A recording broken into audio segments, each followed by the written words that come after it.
نبی کریم صلی اللہ علیہ وسلم نے ارشاد فرمایا جس رات مجھے سیر کرائی گئی مجھے عمدہ خوشبو محسوس ہوئی.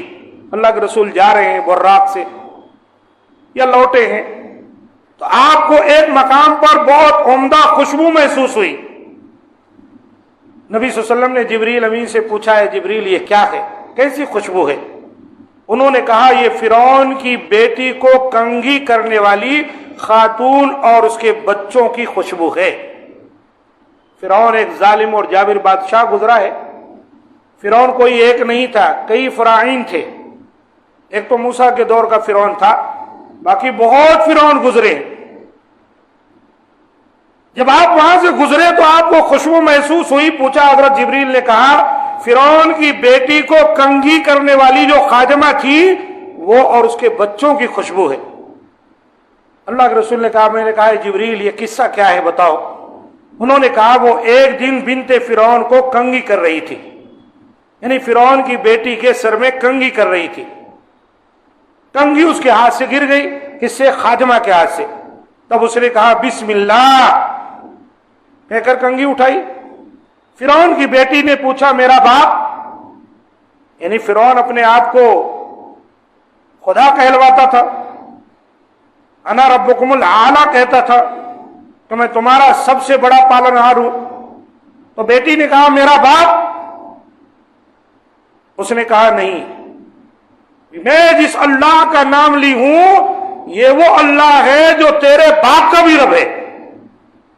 فرعون کی بیٹی کو غصہ آ گیا, کہنے لگی ہیں جب تو میں اپنے باپ کو اس کی خبر دے دوں گی. کہا دے دو. چنانچہ فرعون کی بیٹی نے اپنے باپ فرعون کو اس واقعہ کی خبر دی. اس نے اسے بلایا اور کہا کیا میرے علاوہ بھی تیرا کوئی رب ہے؟ اس نے کہا ہاں اللہ جو میرا اور تیرا رب ہے. تو فرعون نے تانبے کے ایک بڑے برتن میں تیل گرم کیا, حکم دیا کہ تیل گرم کیا جائے. پھر اس نے کہا اسے اور اس کے بچوں کو اس میں پھینک دو, کھولتے ہوئے تیل کے اندر. اس خاتون نے کہا میں تم سے ایک مطالبہ کرنا چاہتی ہوں. فرعون نے کہا کیا ہے؟ تو اس نے کہا میں یہ چاہتی ہوں کہ تم میرے بچوں کی ہڈیاں ایک کپڑے میں لپیٹ کر مجھے اور میرے بچوں کو سب کو ایک ہی قبر کے اندر دفن کر دینا. اپنے ایمان سے پلٹنے والی نہیں تھی یہ بندی, وہ سمجھ گئی مرنا ہے, بس ایک خواہش ہے کہ قبر میں جب میں دفن ہوں میری ہڈیاں گوشت فوشت تو سب تیل میں روشت ہو جائے گا, جل جائے گا, جو ہڈیاں ہیں میرے بچوں کی میری بھی ایک ہی قبر میں دفن کی جائے. فرعون نے کہا ٹھیک ہے تمہارا یہ مطالبہ قبول کیا جاتا ہے. پھر اس کے حکم کے مطابق اس کے بچوں کو ایک ایک کر کے ابلتے ہوئے تیل میں ڈال دیا گیا, یہاں تک کہ اس کا ایک دودھ پیتا بچہ تھا اب وہی باقی رہ گیا. ہر مرتبہ اس سے کہا جاتا تو اپنے دین سے پھر جا اور مجھے اپنا رب مان لے. وہ کہتی نہیں اور اب تو صرف میرا ایک اللہ ہے.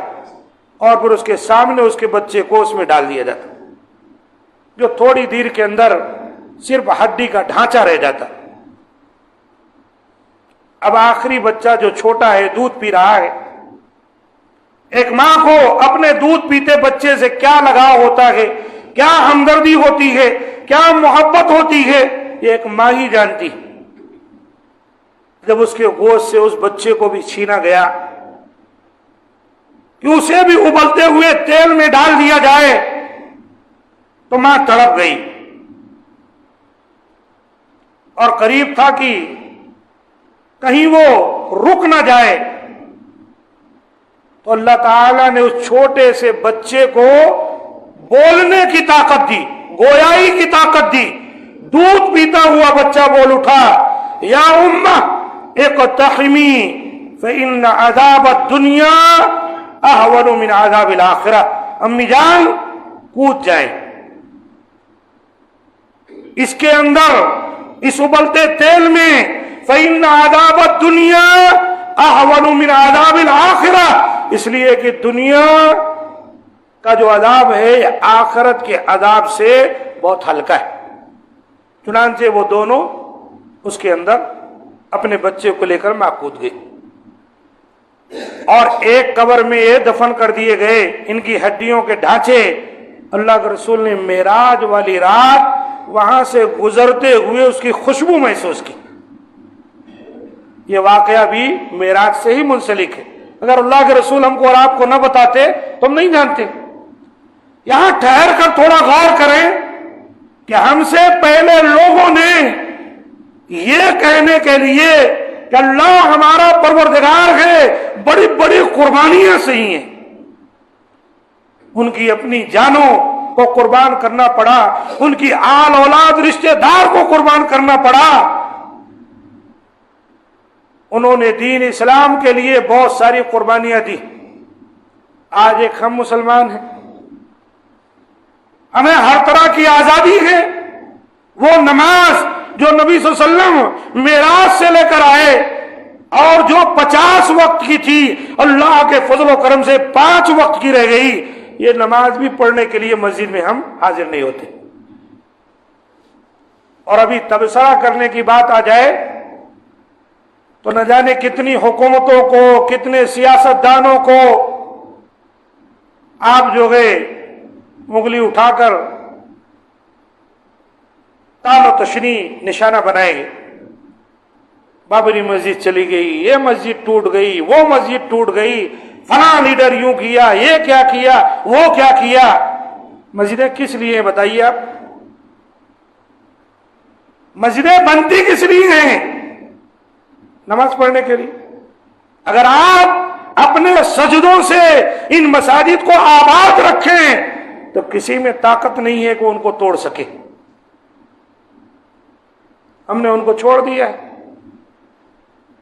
نماز پڑھتے ہی نہیں، مسجدوں میں آتے ہی نہیں، اور پھر مسجدوں سے اتنی بڑی ہمدردی۔